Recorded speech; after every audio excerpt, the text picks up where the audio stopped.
Ooh, I should turn off this goddamn fan. 2 secs.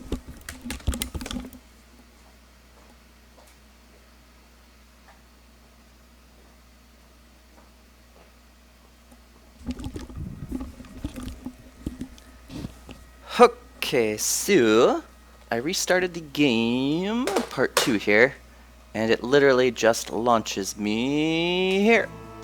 So let's do it. And by here I mean...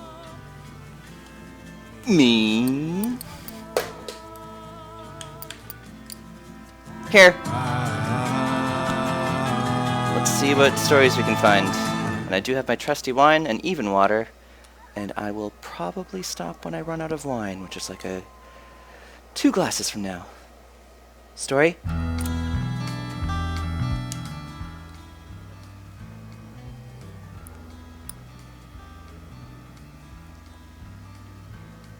Oh, he's gonna update his story. Okay.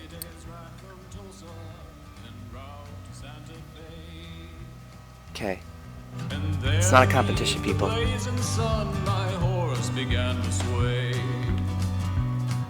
Was then I heard a thunderous sound come rising up behind. The hoofbeats of 12 horsemen, their course locked on to mine. Time for whistling.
What do we got?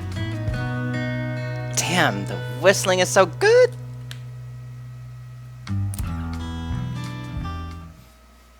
New buddy? When was the last time you ever prayed? Never. For me, it feels like a lifetime. My hands, I never thought I'd see my hands so warm, rough, and yellow from the calluses. There's a sting like fiery needles like surging through my fingers. When my hands meet, the pain grows hotter and meaner. And my arm muscles contract as if they wish to rip through the skin. And yet, when these hands are picking fruit from the ground, the pain cruelly leaves. Un dollar y 20 centavos, $1.20 y the absence of a prayer. I never thought I'd see myself like this. Please share a story of hope with me.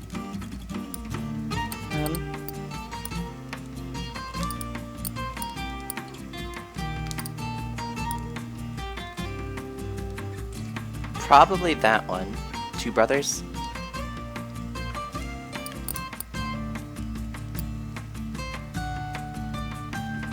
Well, the seagull one is good too. They wouldn't be there if there wasn't food. What a good story. Thanks. I will remember it for a while. I know. The future. There's a stir amongst the workers going on for years now. Whatever it is, I don't know if it'll work. And if it doesn't, well, just another day for picking grapes. With no pain in your hands. Maybe you have a good, hopeful story to tell? How about those brothers? Oops.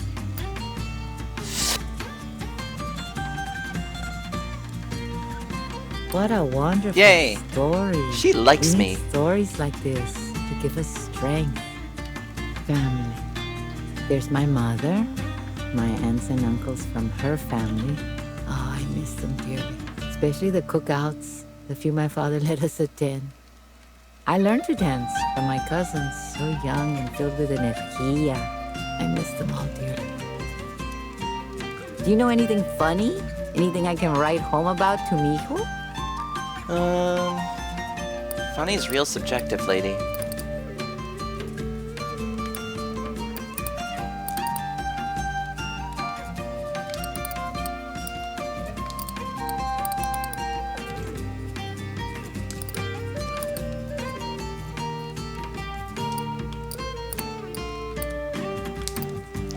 Mason's loss.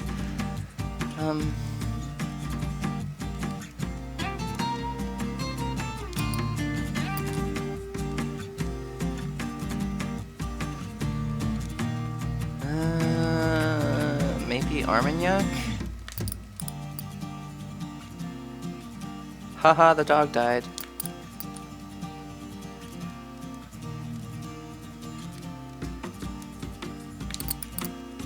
Know a lot of depressing ones.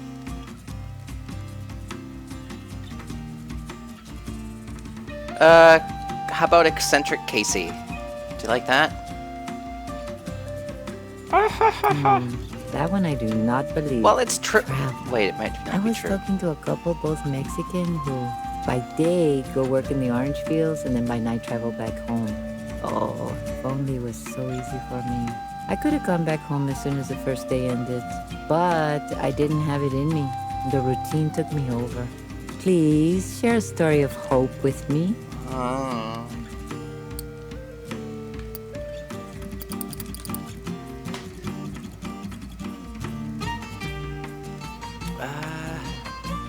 The horse got away.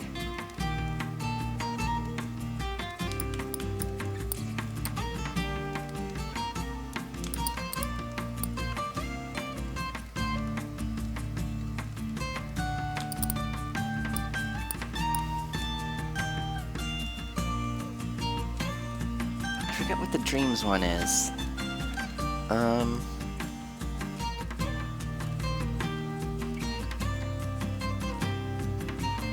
Some lady gives birth?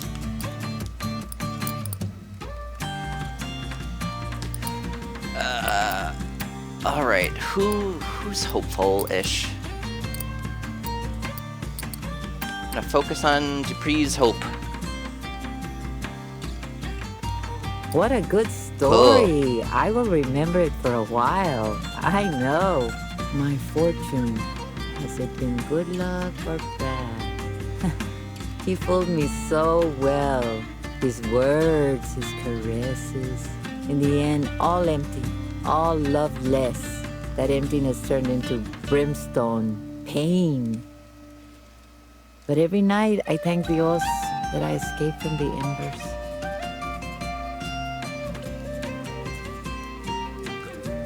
Now, tell me a funny story. Make me laugh. What's funny?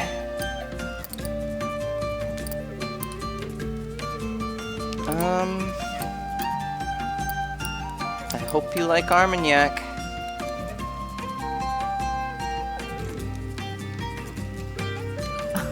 Really? Oh, if Mijo were Okay. here, I would tell him that one. I would like to see his little face laugh. Traps. What is worse? To have your flesh and blood rob you of your true dreams? Or to have a lover drown them in a lake of veneno? Lover Either way, you're at the mercy of conniving men. I pray that my son will grow up far away from such evils. Well, here is the sun. I must get ready to walk again. I'm going this way. New fields, new work. Besides, too you soon, must be lady. tired of listening to me. I'm Miss already Pash. talking like una anciana, an old woman at the edge of her deathbed. What about you? How do you make sense of your life?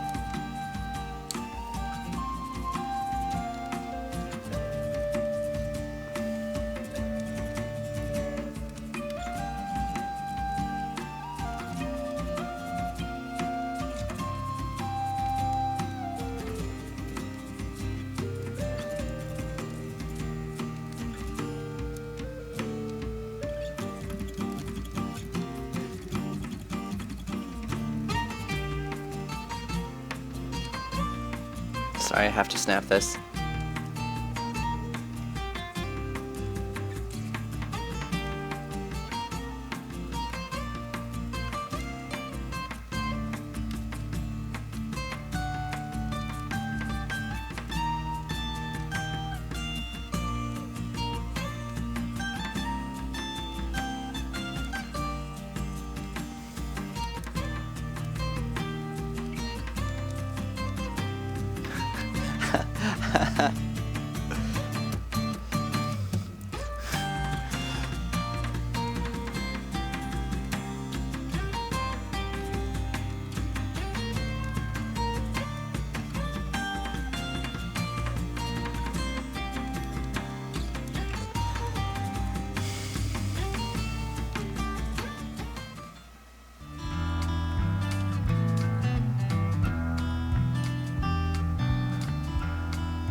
Story me.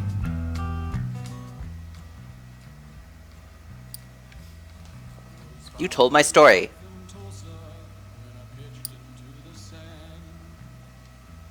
It's a great story.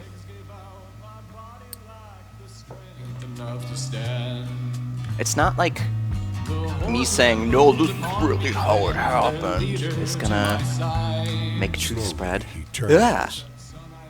His eyes don't quite make it to yours. His whole body keels back over the wooden railing where he perched and down into the dusty road outside the saloon. Now you see the gunshot and the trail of fresh blood that leads back inside. Dear Lord. Go to him. Kneeling by his side, you offer platitudes you know are no good. His hand takes yours, and into your palm he presses 2 silver coins, slick with blood. Eyes, he pleads, the last of his life rushing from his lips. You carefully lay the coins over both closed eyes, trying as respectfully as you can manage to fasten them in position.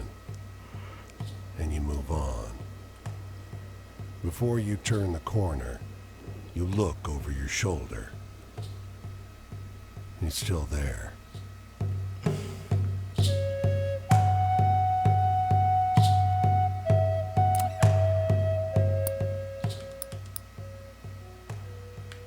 Take some money. El Paso, I don't... Eh.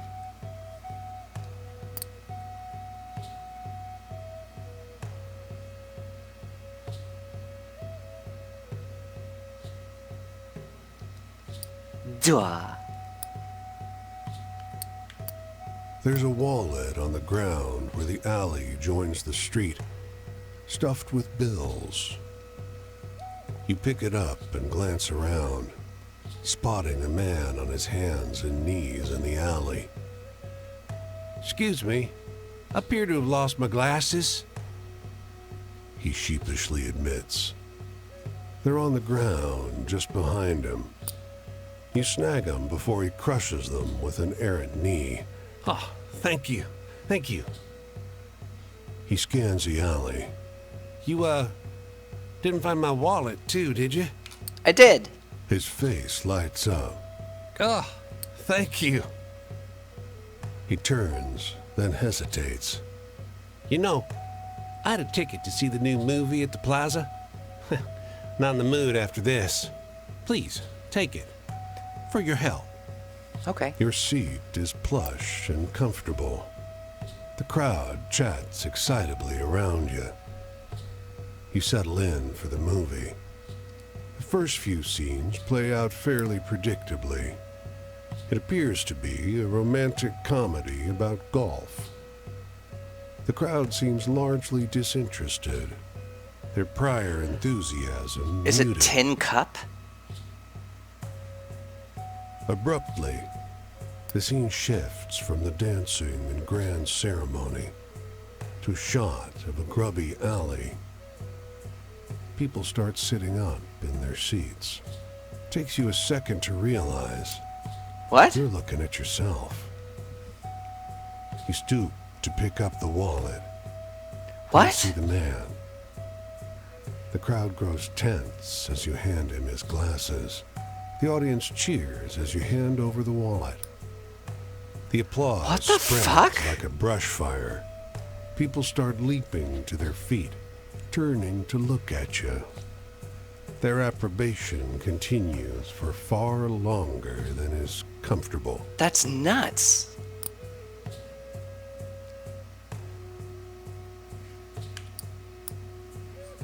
And kind of awesome.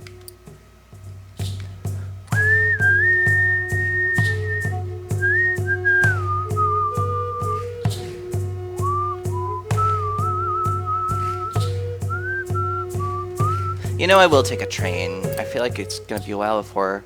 Let's go to Los Angeles. Choo choo.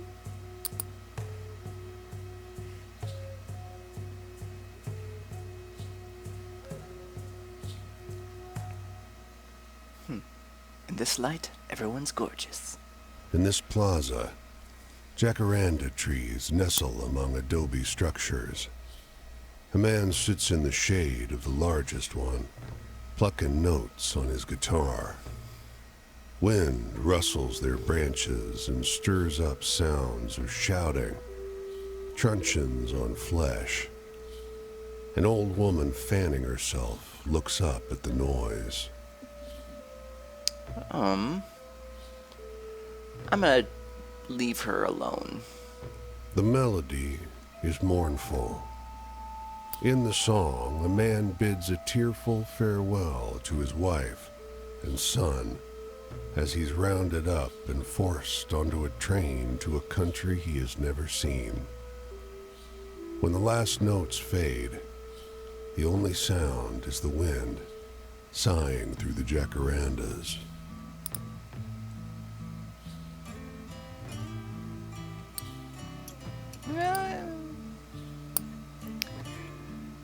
Los Angeles? I don't know if it's good. Yeah. Sure.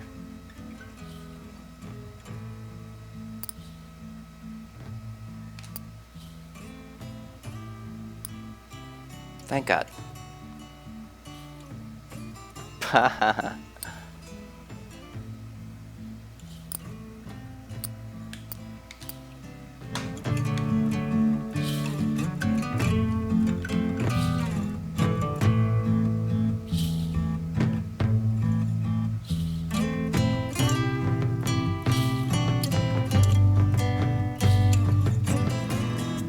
Hey, I was listening to that.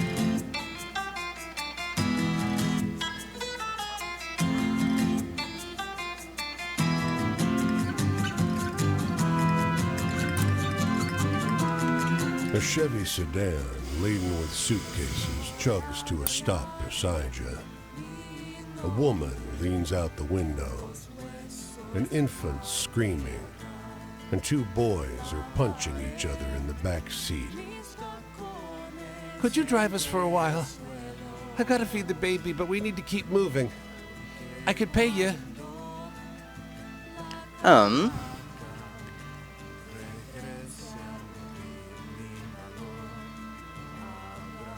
Don't need to. You grip the wheel tight as sounds of chaos fill the car. The boys have begun to wrestle in earnest on the Chevy's bench. Yorona! Their mother hisses. Both boys straighten instantly. In the mirror, you see their stricken expressions. The only sound is the baby's soft suckling. Is it a dead grandma? You direct the question to the boys in the back, but they don't make a sound. Their eyes are wide and frightened.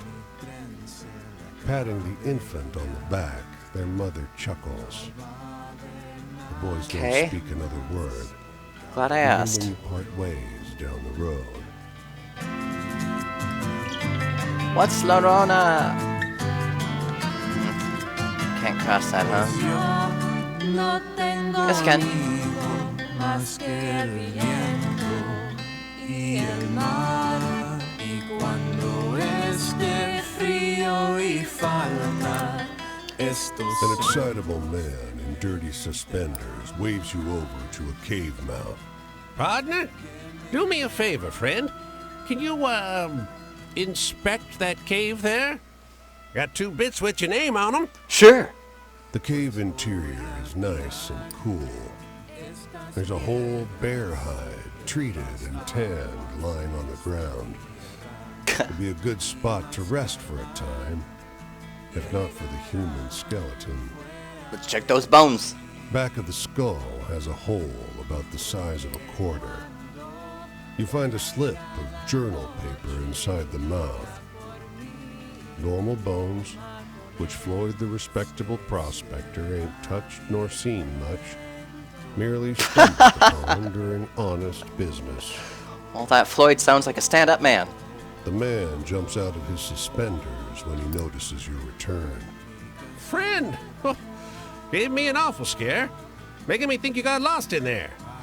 Hey, you see those bones? How do you think that fella croaked? Bearishness. The man cups your hands and screams in rapture. My sly friend, you didn't tell me you're a detective. I'd have never deduced that in a million years. Lord in heaven, I'm blessed. Blessed! After he pulls back, you feel something inside your hands. I hope it's his phone number. Oh, it's a shiny silver coin. Okay. Great. There beneath the blazing sun, my horse began to sway. Was then I heard Hitchhiking, thunder sound or attempting. come rising up behind. The hoofbeats of 12 horsemen, their course locked onto mine. White Rider, White Rider. ain't Wait. fixin' for to join your faded line. White Rider. I can't sing. Someone changed my story. What? That baffles me. Ooh.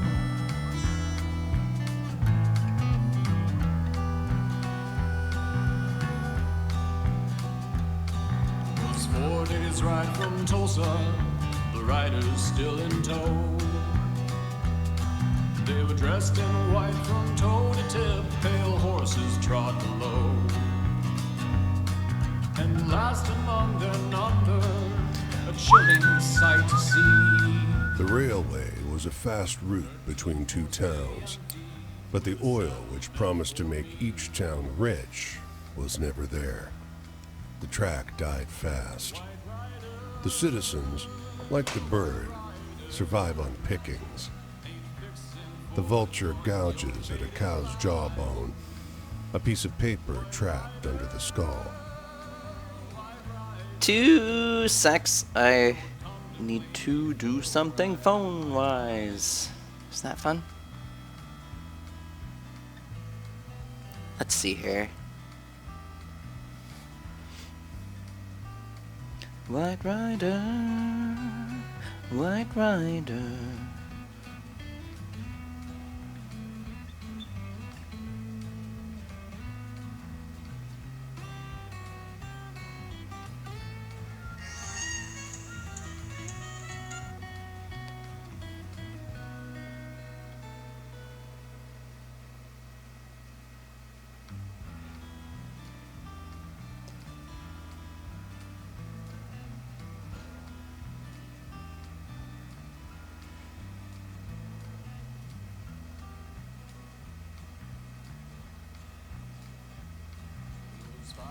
days right from Tulsa when I pitched into the sand.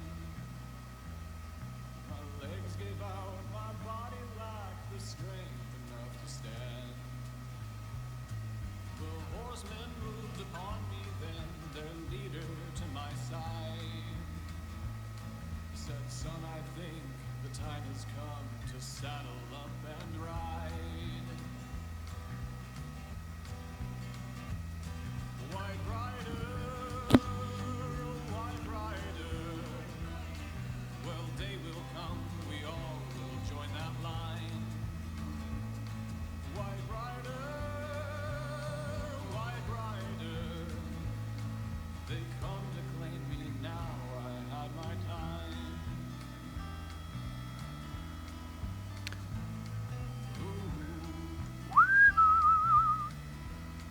Almost done.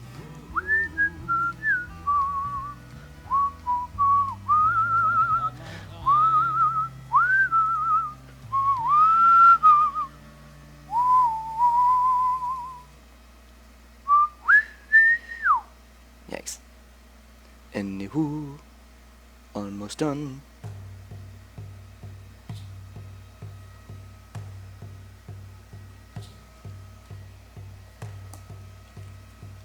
Alright, let's read that note. Your motion disturbs the bird. Takes off with an air of disdain. The buffalo is long dead. There was no meat left. It lands again, not far across the track.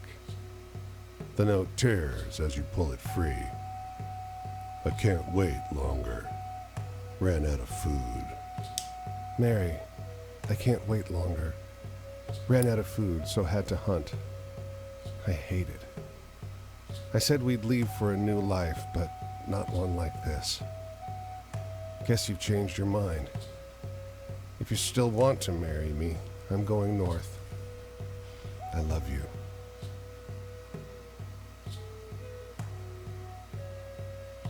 The rider did not make it far. Some 200 yards across the track is a body on its back. It stinks. Marks in the dirt indicate someone tried to move it. Its arms are folded over its chest. A once white handkerchief has been used to cover the man's face. What's all that? The clothes at the front are bloody and torn where they've been pecked by birds. There's no obvious wound that hasn't been inflicted after death. When you roll it over with your foot, the killing blow is obvious. A shotgun blast to the back. At short range.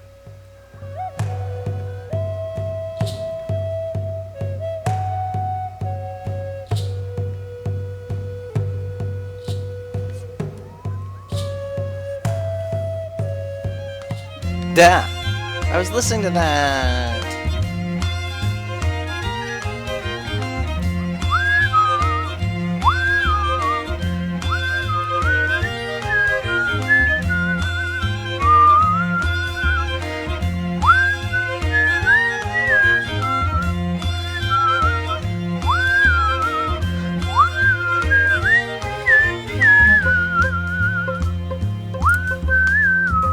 The Chinook salmon, having come to the end of its journey, is a grotesque beast. A great curved hump on its back, and that deformed hook of a jaw. The raven perched on it is unusually large, with a fat tuft of black feathers wrapped round its neck like a mane. With one practiced peck, it strikes at the salmon's blurred eye and pops it like a grape snapping open under your teeth. After tasting the fluid inside, it turns toward you, beady black eyes glinting in dying sunlight. You want some? I can't eat this all by myself. Suit yourself. It steadies itself on the carcass, and some of the uric smell wafts over to you.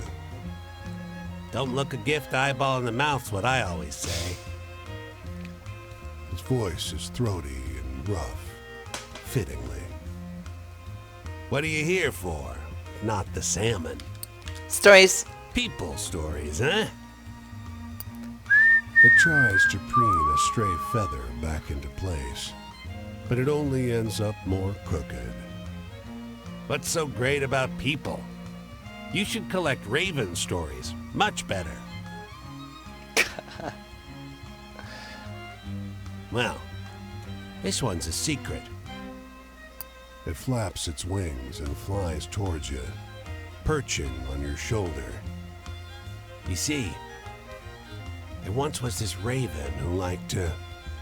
And then, instead of finishing his thought, he just snaps at your eye with that sharp needle of a beak. You flinch and close your eyes instinctively, losing your balance and taking an ungainly fall onto the soft sand of the riverbed. Ah! Cries the raven, once again perched on the dead salmon. People always fall for it. You should have seen your face. Sneaky raven.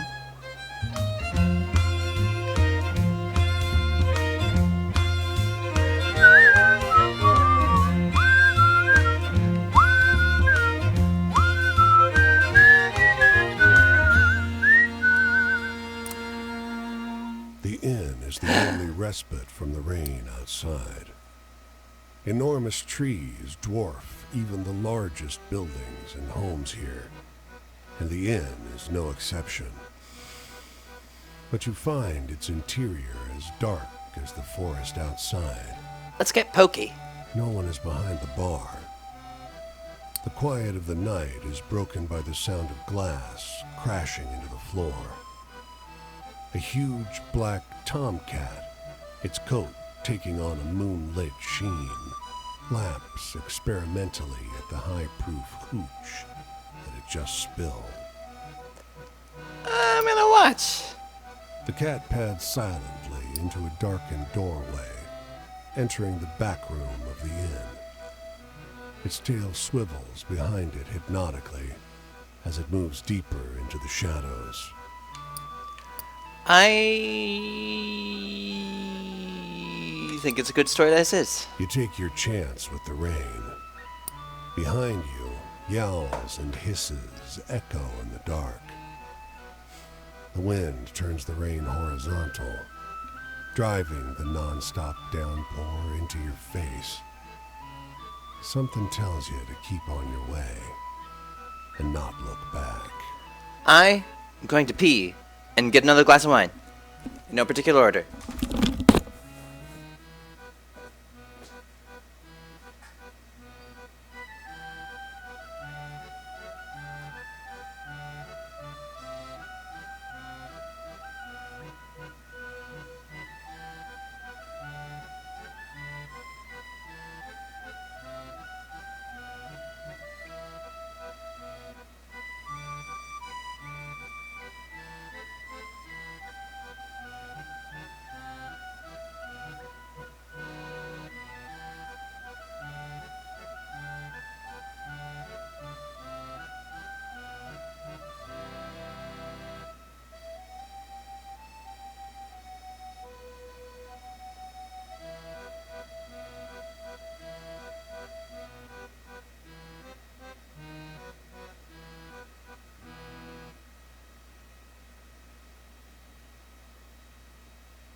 brief phone dicking after sip.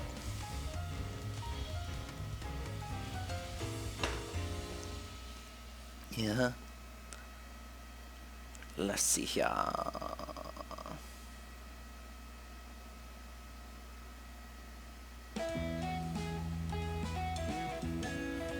Ooh, this is jazzy.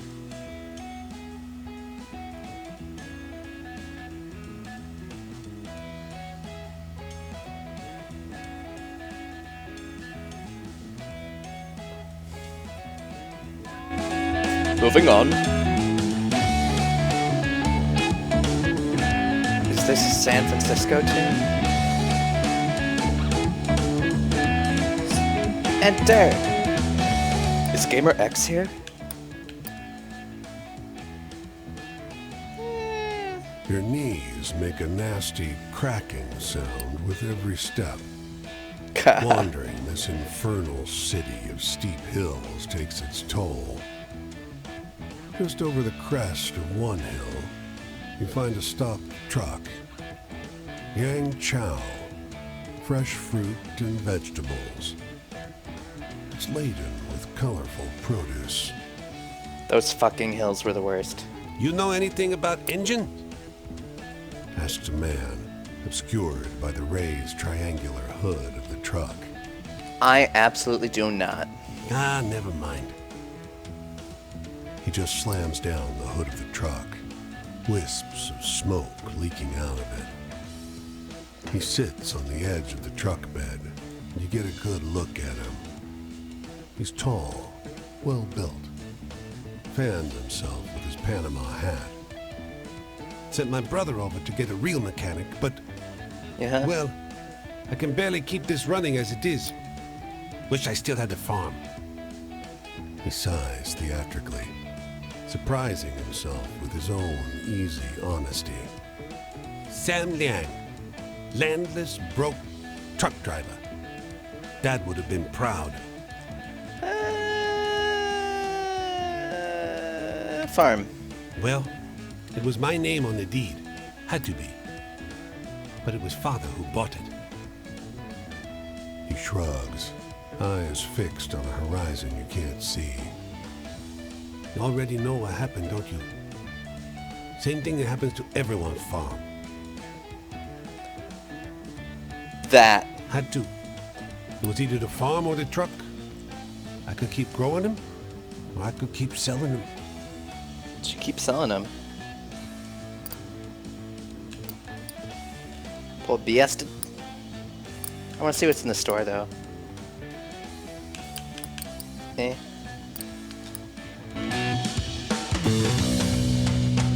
I think one more camp, and I'm just gonna be down.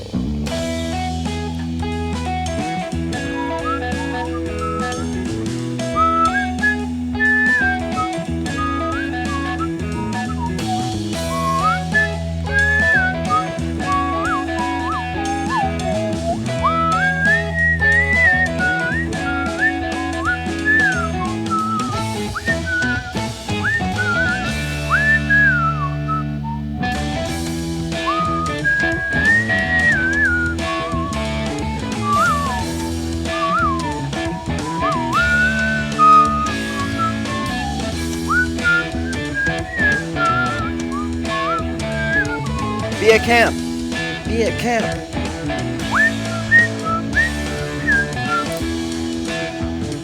Nope.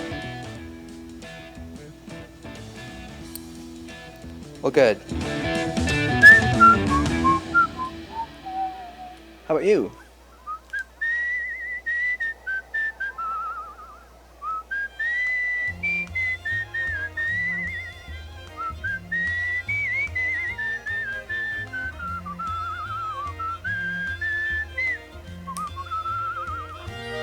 So good.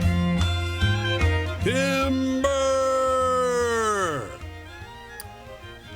You quite a hear the swing. splintering crack of old growth breaking. A tall, broad man looms in the clearing. Whoops. He casts a shadow almost as long as the trees. A handful of other men gaze at him with admiration. A slate blue bull stands to the side, slowly chewing on a patch of grass. Hey, buddy. God damn! Shouts the second largest man, scratches his beard. Come on, stranger, give it a shot. Try your arm against old Paul here. He gestures to an axe lying atop a jagged stump. A couple laughs flow through the crowd. Ha ha ha. I can't chop as well. You strike out at a reedy spruce. The axe thwacks into the trunk and roots there. You wrench it out and swing again. Your rhythm is shattered by wood splintering. Your opponent has just cut through two thick evergreens growing close together in one fluid movement. I don't know why we're opponents. We gotta murder some trees. Thwack, thunk, thwack. The huge lumberjack is cutting a circle around you, barely stopping to let one tree fall before he strikes another. The bearded man shakes his head, watching with amusement. Another lumberjack claps him on the shoulder. Chop chop. At last, your tree falls. The bearded man steps forward and shakes your hand. Don't feel bad. No one can match him. I'm not even sure he's human. He looks at the woodcutter, now scratching the ox's ears. You gave it your best. That counts for something. Thanks. Camp.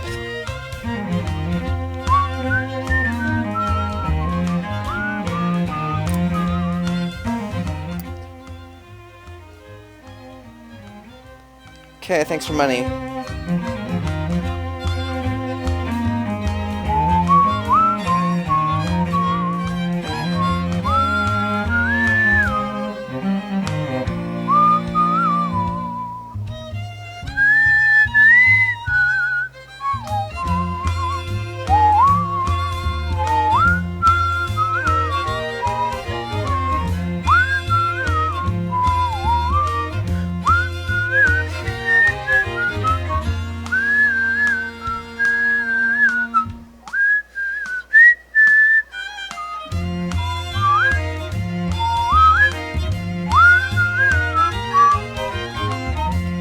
Camp! Camp. Nope, it's something else. Bang. The screen door clangs in the wind. Downstairs, you hear low murmurs. The wind again? Or voices? You are sure this house was deserted. In the living room, two young women are entwined atop a sleeping bag. One has her hands tangled in the other's bright red hair. I can't believe we found another haunted house. The red-haired girl laughs. A floorboard creaks under your feet. Is it a ghost? One yells. I'm not a ghost. The red-haired girl has jumped up between you and her companion, but relaxes her stance at your words. Well, if you're talking, you probably aren't a ghost. The blonde says. The red-haired girl looks to her, then back towards you. What are you doing here? Passing through. We're driving around, but Sam made us pull over for another night in a haunted house. Sam squeezes her hand. Come on, this is cool. There are probably bats in the attic. Your presence is not unwelcome, but the two only have eyes for each other. Oh. Well, bye.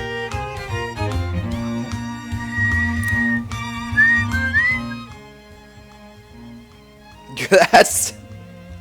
I need to snap that.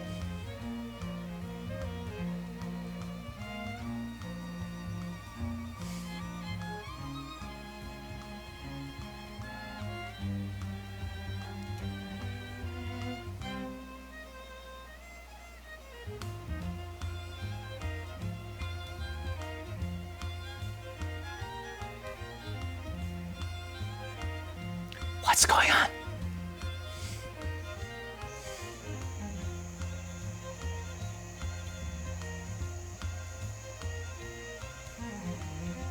What's going on?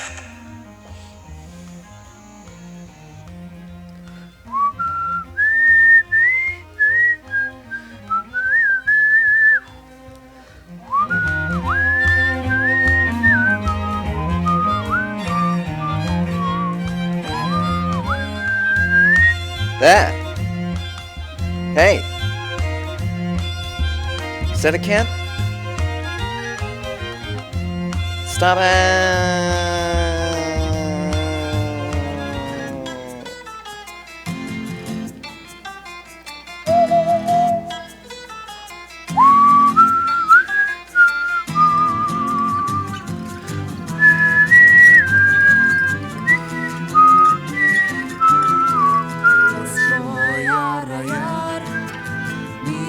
Oh, I'm fucking that up.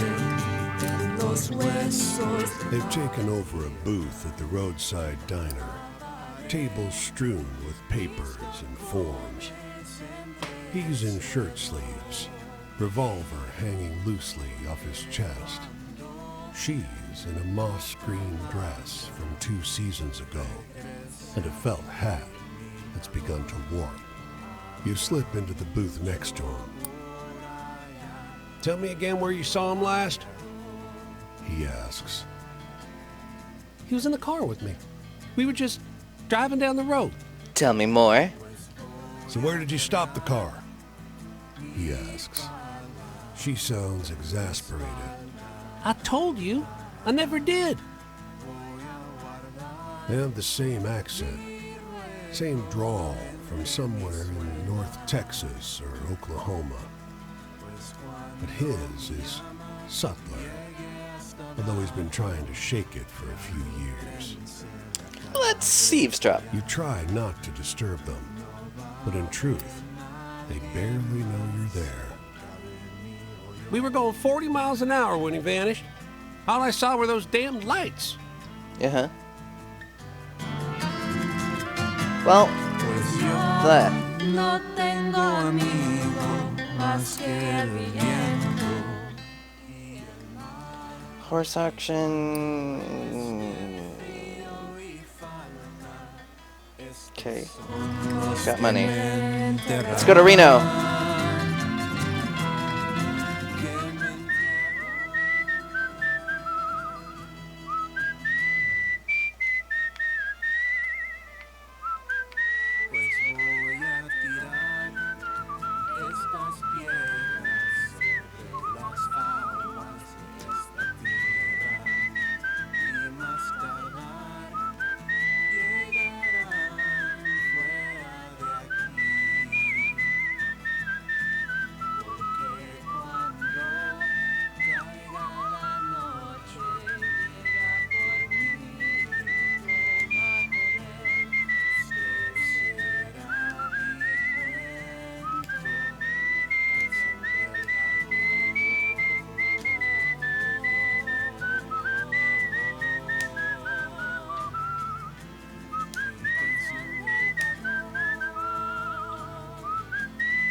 Whoops.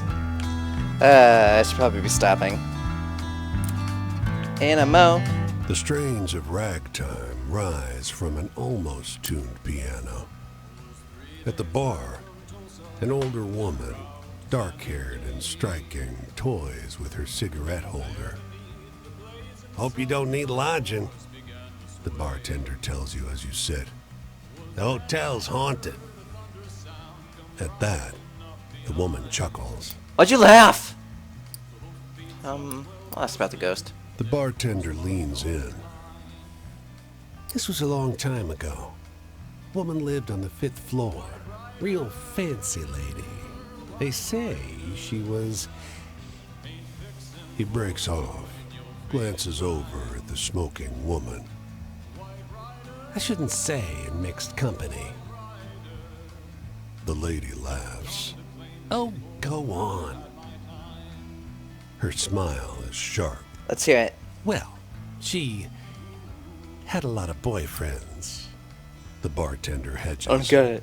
One of them was real jealous. He murdered her in a jealous rage, and her ghost still haunts that room. There's a maid who saw the ghost with her own eyes. The woman catches your eyes and smirks. Spirit animal, I need to take a snap. Last among their number, a chilling sight to see. The 13th horse lay empty, with a saddle meant for me.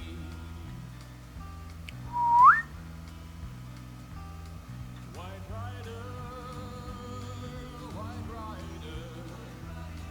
ain't fixin' for to join your faded line. White rider, don't come to claim me for I had my time.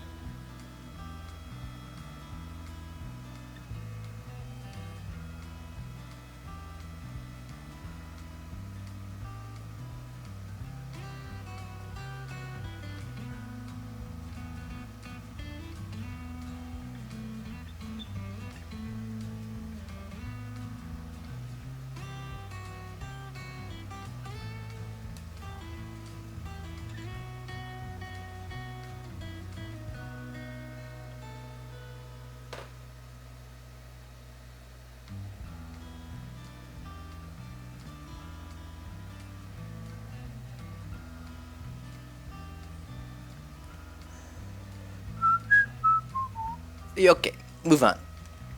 And I need to stop for a while cause I'm getting too drunk. I need to remember these stories. Yeah. Thanks for watching.